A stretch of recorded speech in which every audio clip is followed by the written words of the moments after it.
Hello my dear friends, I am your educator Mohan Singhal और आपका हार्दिक स्वागत करता हूं आपके अपने YouTube channel M S Educare by Mohan Singhal में। इससे पहले की वीडियोस में क्लास 10th की chapter first science chemical reactions and equations की आपको एक्सरसाइज सॉल्व कराई थी। वहां हमने फर्स्ट से लेकर क्वेश्चन नंबर 7 तक कर लिए थे। जो रह गए थे रिमेनिंग क्वेश्चंस उन्हें हम इस वीडियो में करने का प्रयास करेंगे। इस वीडियो में हम क्वेश्चन नंबर 8 से स्टार्ट करेंगे। उस वीडियो में आपको जो भी प्रॉब्लम आई हो आप उन्हें हमें बता सकते हैं। इस वीडियो को आप ध्यान से देखिएगा, वीडियो को लाइक कीजिएगा और चैनल को सब्सक्राइब कीजिएगा, अपने फ्रेंड्स को शेयर भी कीजिएगा। इस वीडियो में देखते हैं हम क्वेश्चन नंबर 8 से स्टार्ट करते हैं। वीडियो अगर लॉन्ग होती है तो जो रिमेनिंग क्वेश्चंस रह जाएंगे उन्हें हम अगली वीडियो में कर लेंगे। चलिए देखते हैं क्वेश्चन नंबर 8 आपका क्या दिया हुआ है। ध्यान से देखिएगा और कॉपी पेन साथ लेकर बैठे हैं तो आप इन्हें साथ साथ में नोट भी कर सकते हैं और कुछ रिएक्शंस वाले क्वेश्चंस हैं जो बैलेंस करनी है उन्हें साथ साथ बैलेंस भी कर लीजिए। देखिए पहला क्वेश्चन नंबर 8 क्या दिया है। Right the balance chemical equation for the following and identify the type of the reaction in each case. जो भी केस दिए हुए हैं उनमें आप इन्हें बैलेंस करके बताइए और उन्हें रिएक्शंस फॉर्म में लिखिए, मतलब सिंबॉलिक फॉर्म में लिखिए। पोटेशियम ब्रोमाइड एक्वस, तो पोटेशियम ब्रोमाइड को बोला जाता है केबीआर। हम फर्स्ट वाले की बात कर रहे हैं, साथ साथ में मैं नीचे से आंसर रिलेट करके आपको बता रहा हूँ।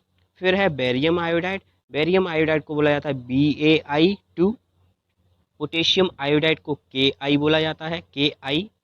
बेरियम ब्रोमाइड को BaBr2 बोला जाता है। बैलेंस करने के लिए आप देखिए जैसे ही आप इसको लिखेंगे आप क्या टू नहीं लिखेंगे, आप लिखेंगे KBr प्लस BaI2। जब आपको ये पता होगा कि पोटेशियम ब्रोमाइड को KBr बोला जाता है, बेरियम आयोडाइड को BaI2 बोला जाता है, पोटेशियम आयोडाइड को KI बोला जाता है और बेरियम ब्रोमाइड को BaBr2 बोला जाता है। जितना पता होगा तो आप इसे लिखेंगे। अब लिखने के बाद क्या होगा, I2 मिलेगा आपको यहाँ पे I2। ये जो है I2 लिखा हुआ है। I2 जब इधर आएगा तो K में आएगा। K में क्या है, I2 होने चाहिए, तो उसकी वजह से K में जैसे ही आप 2 लगाएंगे, यहाँ पे 2 लगाएंगे, वो 2 इस K में भी आएगा आगे। अब इस K में 2 आएगा तो Br2 हो जाएंगे और Br वैसे भी आपको ब्रोमीन के साथ 2 चाहिए, तो इस तरीके से आप इसे इजीली बैलेंस कर पाएंगे। अभी क्या है कि जैसे आप इसमें वीडियो में देख रहे हैं तो हो सकता है आपको प्रॉब्लम आ रही हो कि सर क्या बोलने की कोशिश कर रहे हैं, लेकिन इसको जैसे जैसे मैं बोल रहा हूँ मेरे साथ साथ आप इसे कॉपी में एक बार लिख कर देखिए। मैं आपको एक बार और बता रहा हूँ इसको इजी फॉर्म में। जैसे सबसे पहले पोटेशियम ब्रोमाइड को आपने लिखने की कोशिश की, 1 मिनट में बता रहा हूँ आपको, एक रिएक्शन में आपको पूरी बताता हूँ। देखिए पोटेशियम ब्रोमाइड को आपने लिखी KBr, राइट। Br स्मॉल आएगा, K और B कैपिटल आएंगे। फिर आपने लिखा BaI2। अब इसके बाद आपने लगाया एरो। अब आगे की रिएक्शन में नीचे लिख रहा हूँ। फिर आपने लिखा KI, क्योंकि इससे KI बनने वाला है एक तो। फिर साथ में ही बनेगा BaBr2, राइट। अब होगा क्या यहाँ पे कि यहाँ पे I2 है, यहाँ पे क्या है I2। अब ये I2 क्या करेगा यहाँ पे आपके लिए, ये I2 आप जैसे ही यहाँ पे है तो आयोडीन रिएक्शन के बाद, इस रिएक्शन के बाद जो ये KI बन रहा है इसमें भी 2 होने चाहिए, तो इसकी वजह से आप यहाँ पे 2 लगाएंगे, राइट। जैसे ही आप यहाँ पे 2 लगाएंगे तो K आपके रिएक्शन से पहले भी 2 होनी चाहिए थे, क्योंकि लॉ ऑफ मास क्या कहता है, कंजर्वेशन मास, के प्रोडक्ट और रिएक्टेंट दोनों इक्वल होने चाहिए। तो रिएक्शन के बाद अगर 2 पोटेशियम है तो रिएक्शन से पहले भी 2 पोटेशियम होने चाहिए थे, तो यहाँ पे आप 2 लगा देंगे। अब 2KBr यानी ब्रोमीन कितने हो गए 2, तो ब्रोमीन आपको रिएक्शन के बाद भी कितने दिए हुए हैं 2, देखो यहाँ पे दिए हुए हैं, ये मैं इसकी बात कर रहा हूँ। रिएक्शन के बाद भी आपको BaBr2 यानी ब्रोमीन कितने दिए 2। रिएक्शन से पहले ब्रोमीन कितने हैं 1, रिएक्शन के बाद ब्रोमीन कितने हैं, सॉरी बेरियम कितने हैं Ba1। रिएक्शन से पहले भी Ba1 है, बाद में भी Ba1 है। तो इस तरीके से आप इसे बैलेंस कर सकते हैं। आप क्या कीजिए, नोट्स के साथ साथ आप इसको करने की कोशिश कीजिए। जैसे आप इसे देख रहे हैं तो देखते समय कॉपी पर साथ में ही आप पेन ले लें, कॉपी ले लें और उसमें लिख कर इसको करने की कोशिश करें, तो आप इजीली सीख जाएंगे, ठीक है ना। चलिए अब इसका सेकंड पार्ट देखते हैं। तो सेकंड पार्ट अब हम ऐसे ही देखेंगे क्योंकि अब आप सीख चुके होंगे उम्मीद है मुझे। फिर भी कोई प्रॉब्लम है तो आप बता सकते हैं हमें। जिंक कार्बोनेट को ZnCO3 बोला जाता है, जिंक कार्बोनेट को ZnCO3 बोला जाता है। अब इसको क्या है, ब्रेक किया जा रहा है, तो जिस रिएक्शन में एक ही रिएक्टेंट होता है और एक दो से ज़्यादा प्रोडक्ट होते हैं, वो कैसी रिएक्शन होती है, डिसोसिएट वाली यानी डिकम्पोजिशन वाली। ठीक है, एक दो होती थी ना, एक तो एडिक्शन और एक डिकम्पोजिशन, तो डिकम्पोजिशन वाली जिसमें ब्रेक डाउन होता है, टूटते हैं, तो वो वाली रिएक्शन यहाँ पे होगी। ZnO बन जाएगा एक तो, और एक बन जाएगा CO2। लिखा क्या था, जिंक कार्बोनेट को बोलते हैं ZnCO3, जिंक ऑक्साइड को ZnO, और कार्बन डाइऑक्साइड को CO2। बैलेंस फॉर्म में है, Zn एक है, CO3 यहाँ पे कार्बन एक ऑक्सीजन तीन, तो कार्बन एक दो ऑक्सीजन और एक ऑक्सीजन ये तीन ऑक्सीजन हो जाएंगे, इस तरीके से बैलेंस हो जाएगा। इसी का थर्ड पार्ट देख लेते हैं। इसका जो थर्ड पार्ट है, थर्ड पार्ट आपके लिए क्या लिखा हुआ है, थर्ड लिखा हुआ है हाइड्रोजन क्लोराइड प्लस क्लोरीन, यानी सॉरी हाइड्रोजन प्लस क्लोरीन दोनों को लिया है, H2 प्लस Cl2। सबसे फेवरेट और सबसे इजी इक्वेशन होती है ये। तो इसमें क्या होता है, देखो हाइड्रोजन गैस ली, क्लोरीन गैस ली और HCl बन गया। HCl मतलब हाइड्रोक्लोरिक एसिड। ठीक है, तो ये बन गया। अब दो हाइड्रोजन और दो क्लोरीन, तो 2 इसके आगे लगा दिया आपने, तो ये इक्वेशन कैसी हो गई, बैलेंस हो गई। इसी का इसमें फोर्थ पार्ट देखिए, फोर्थ पार्ट आपको क्या दिया है, मैग्नीशियम, जिसकी रिएक्शन किससे करा रहा है, हाइड्रोक्लोरिक एसिड। तो मैग्नीशियम एक प्रकार की मेटल है। जब भी मेटल की रिएक्शन कराई जाती है HCl से यानी एसिड से, तो हाइड्रोजन गैस लिबरेट होती है, हाइड्रोजन गैस निकलती है और मैग्नीशियम क्लोराइड यानी उसका सॉल्ट बन जाता है। तो देखिए, तो Mg हमने लिया मैग्नीशियम, एसिड से इसकी रिएक्शन कराई तो मैग्नीशियम क्लोराइड बन गया और हाइड्रोजन गैस बन गई। बैलेंस करने के लिए क्या होगा, Mg के साथ जब आप HCl लेंगे तो यहाँ पर मैग्नीशियम क्लोराइड यानी MgCl2 बनेगा। Cl2 के लिए दो क्लोरीन चाहिए, तो आपको HCl के दो मॉलिक्यूल यहाँ पे लेने पड़ेंगे, तब हाइड्रोजन गैस लिबरेट होगी। राइट, इस तरीके से आपका क्वेश्चन नंबर 8 हो जाएगा। अब हम बढ़ते हैं अगले क्वेश्चन की तरफ, क्वेश्चन नंबर 9। देखिए क्वेश्चन नंबर 9 आपके लिए क्या है, क्वेश्चन नंबर 9 लिखा हुआ है, what does one mean by exothermic reaction और एंडोथर्मिक रिएक्शन, गिव एग्जांपल। यानी बताइए कि कौन सी रिएक्शन एक्सोथर्मिक होंगी और कौन सी रिएक्शन एंडोथर्मिक होंगी। अच्छा, एक्सो का मतलब होता है बाहर निकलना, एक्सो का मतलब होता है बाहर निकलना, और एंडो, एंडो का मतलब होता है आप उसमें कुछ दे रहे हैं, इसमें तो बाहर निकलेगी और इसमें आपको देनी पड़ेगी। एंडो का मतलब अंदर। तो एक्सोथर्मिक रिएक्शंस वो होती हैं जिनमें हीट इवॉल्व होती है, जिन रिएक्शंस में हीट निकलती है, बनती है। और एंडोथर्मिक रिएक्शंस वो होती हैं जिनमें हमें रिएक्शन कराने के लिए हीट देनी पड़ती है, जिनमें हीट हमें देनी पड़ती है वो कैसी होती हैं, एंडोथर्मिक। और जिनसे हीट निकलती है वो कैसी होती है, एक्सोथर्मिक। ये मैंने आपको हिंदी में समझा दिया। अब इसमें क्या लिखा है वो हम देख लेते हैं। राइट, देखिए क्या लिखा है, chemical reaction that release energy, release का मतलब निकलना, in the form of heat light sound are called exothermic, यानी जिनमें एनर्जी बाहर निकलती है वो एक्सोथर्मिक रिएक्शंस होती हैं। एग्जाम्पल दिया है उसका, सोडियम की रिएक्शन क्लोरीन से कराई, सोडियम क्लोराइड बन गया, इतनी हीट जो है निकली है, इवॉल्व हुई है, बनी है, तो ये क्या हो जाएगी, आपकी एक्सोथर्मिक रिएक्शन हो जाएगी। Mixture of sodium and chloride, इसी को वर्ड फॉर्म में लिखा है, यील्ड टेबल सॉल्ट बनाने के लिए क्या होता है, इससे एनर्जी निकलती है। ठीक है, रिएक्शन दैट एब्जॉर्ब एनर्जी, जिनमें रिएक्शन में एनर्जी एब्जॉर्ब की जाती है या ज़रूरत होती है, दी जाती है, उसे क्या कहते हैं, एंडोथर्मिक। कभी समझाया था, बस दो वर्ड को याद रखना, जिनमें एनर्जी दी जाती है एंडोथर्मिक, और जिनमें एनर्जी निकलती है वो होती है एक्सोथर्मिक। राइट, तो इनमें एनर्जी देनी पड़ रही है, इनमें हीट एनर्जी आपको देनी पड़ रही है, तो इस टाइप की रिएक्शन क्या होंगी, एंडोथर्मिक। जैसे कि फोटोसिंथेसिस वाली रिएक्शन देख लो, उसमें क्या होता है, सनलाइट दी जाती है, बिना सनलाइट के फोटोसिंथेसिस हो ही नहीं सकती। तो यहाँ पर वही सनलाइट वाला एग्जांपल आपके लिए लिया है, सबसे इजी जो आपको समझ में आ जाए कि इसमें सनलाइट क्या है, दी जा रही है, सनलाइट देने के बाद ही इसमें ग्लूकोज का मॉलिक्यूल फॉर्म हो रहा है। राइट, तो ये इसकी ग्लूकोज की रिएक्शन इसमें आपको दे दी है, और एग्जाम्पल में लिख दिया, in the process of photosynthesis plants use energy to form sun to convert carbon dioxide and water, glucose and oxygen. यानी सनलाइट का यूज़ करके प्लांट्स क्या करते हैं, कार्बन डाइऑक्साइड और वाटर का उससे दोनों से मिक्स करके ग्लूकोज बनाते हैं और साथ में ऑक्सीजन बाई प्रोडक्ट के रूप में मिलता है। चलिए आगे बढ़ते हैं अगले क्वेश्चन की तरफ। आई होप आपको क्वेश्चन समझ में आ रहे होंगे और आप इन्हें ईजिली कर सकते हैं। अगले क्वेश्चन को देखते हैं हम, क्वेश्चन नंबर 10 क्या लिखा है, देखिए, why is respiration considered as an exothermic reaction? Respiration को क्यों एक एक्सोथर्मिक रिएक्शन कहा जाता है? तो इसको पढ़ने की बजाय खुद थोड़ा सा दिमाग लगाते हैं, क्यों कहा जाता है। रेस्पिरेशन में क्या होता है, हमने जैसे कि कार्बन डाइऑक्साइड लिया, कार्बन डाइऑक्साइड हमने लिया तो रिलीज़ क्या किया हमने, ऑक्सीजन रिलीज़ किया, ठीक है, सॉरी, ऑक्सीजन हमने लिया और कार्बन डाइऑक्साइड हमने क्या किया, रिलीज़ किया। ऑक्सीजन हमने लिया और कार्बन डाइऑक्साइड हमने रिलीज़ किया।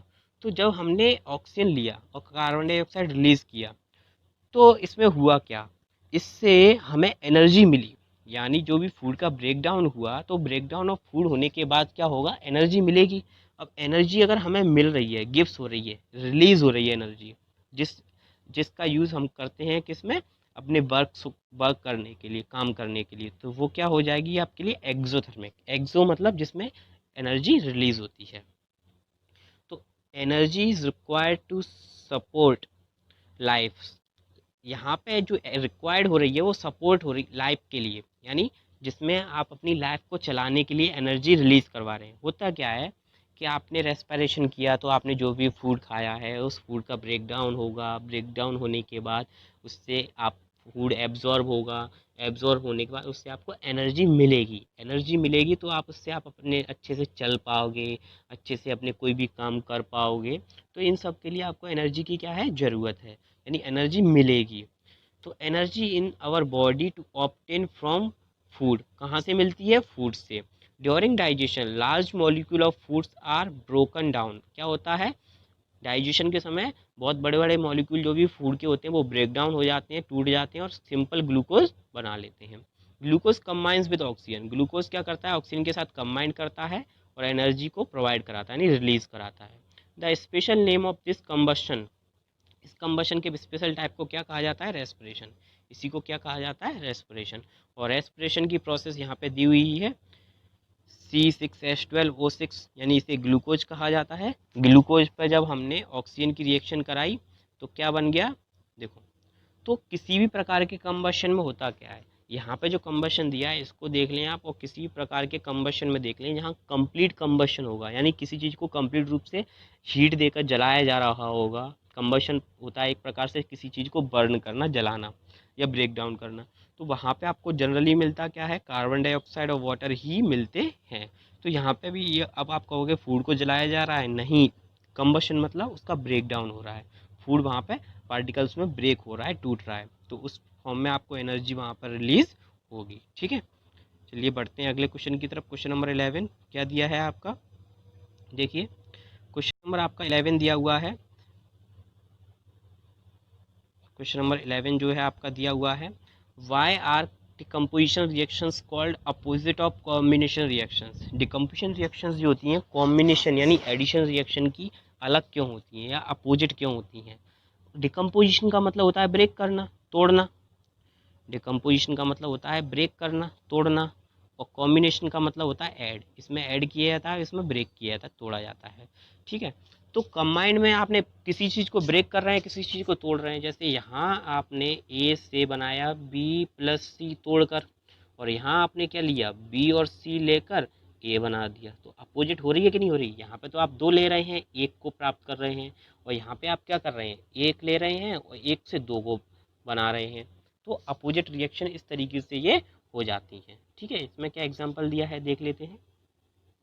इसमें दिया है डिकम्पोजिशन रिएक्शन का, आपका डिकम्पोजिशन रिएक्शन देखो, ए बी एक प्रोडक्ट लिया है, उसमें एनर्जी हमने दी और दोनों ही ब्रेक हो गए, ए और बी अलग अलग में, राइट। तो क्या हो गई, डिकम्पोजिशन।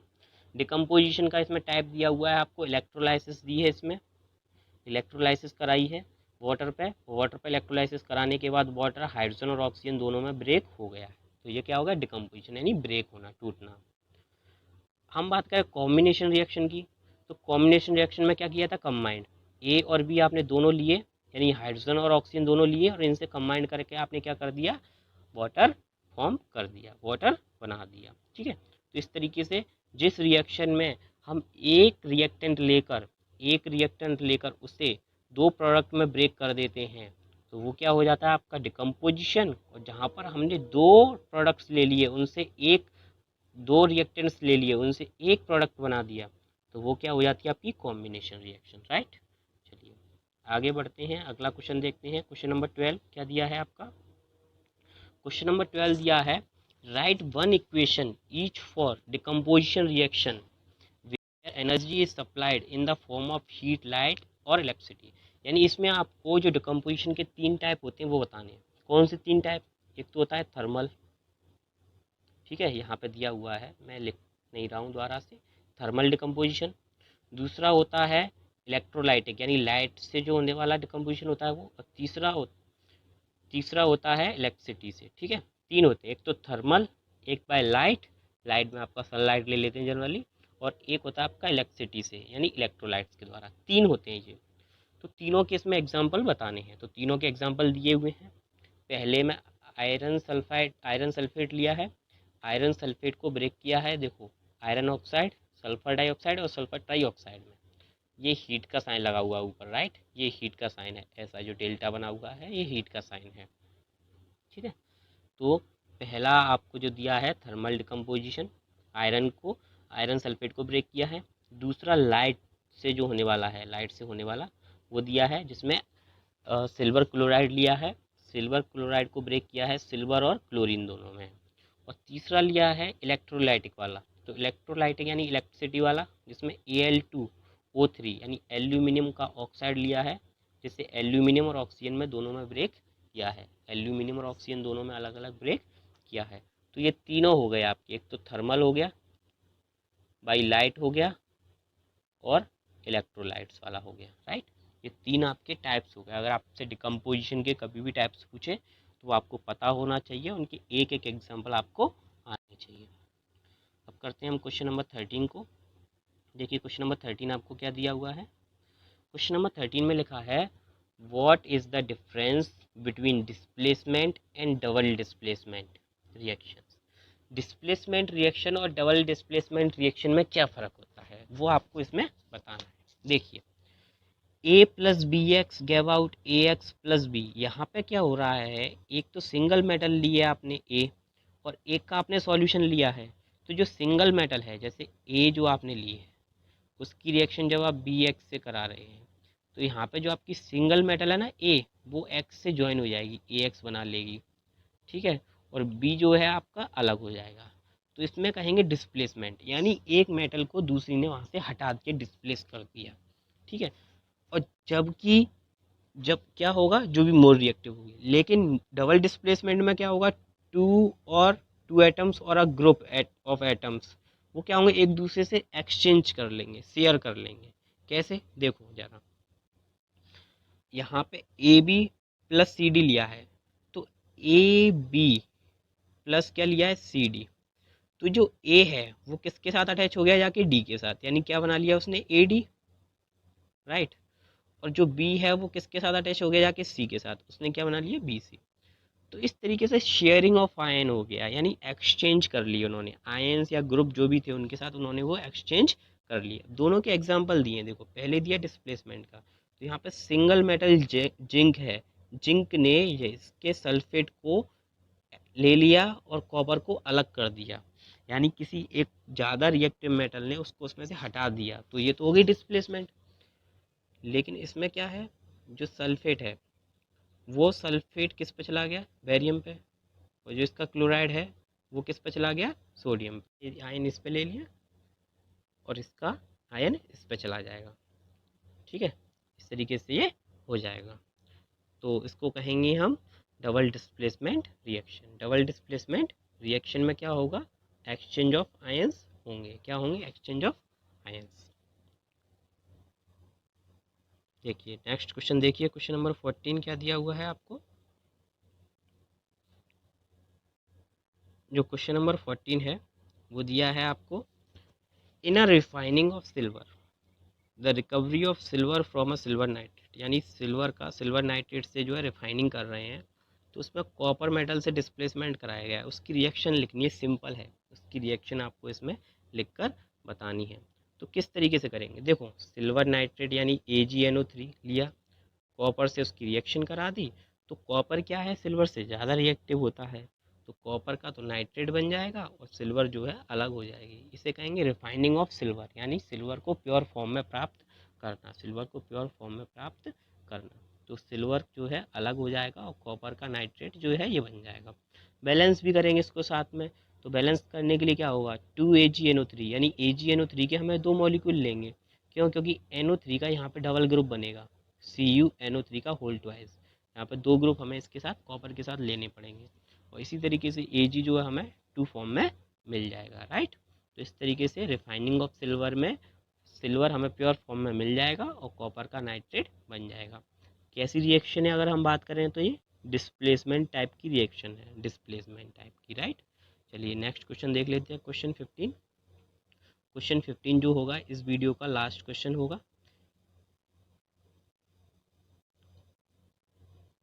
देखिए क्वेश्चन 15 जो है आपका, एक मिनट, हाँ, क्वेश्चन 15 जो है आपका, देखिए क्या लिखा है, what do you mean by precipitation reaction. Precipitation reaction से आप क्या कहना चाहेंगे, आपको इसमें एग्जांपल्स देकर समझाना है।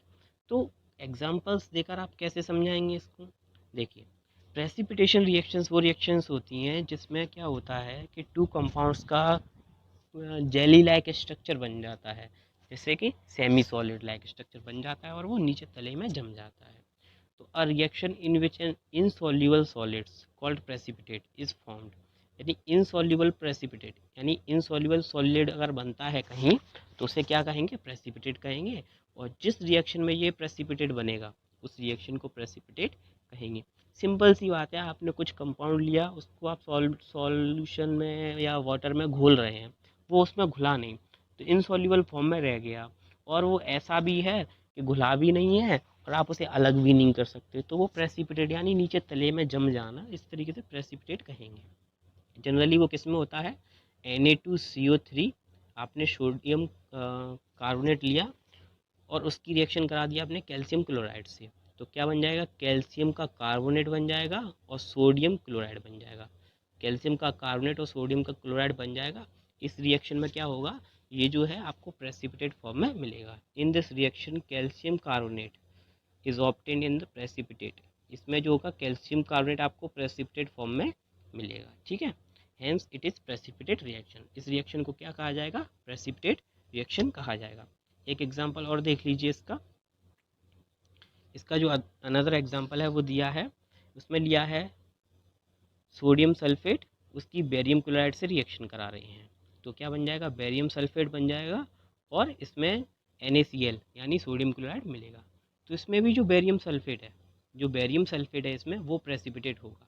देखिए लिखा है बेरियम सल्फेट प्रेसिपिटेट के फॉर्म में मिलेगा, ठीक है। इस तरीके से आप इन क्वेश्चंस को कर सकते हैं।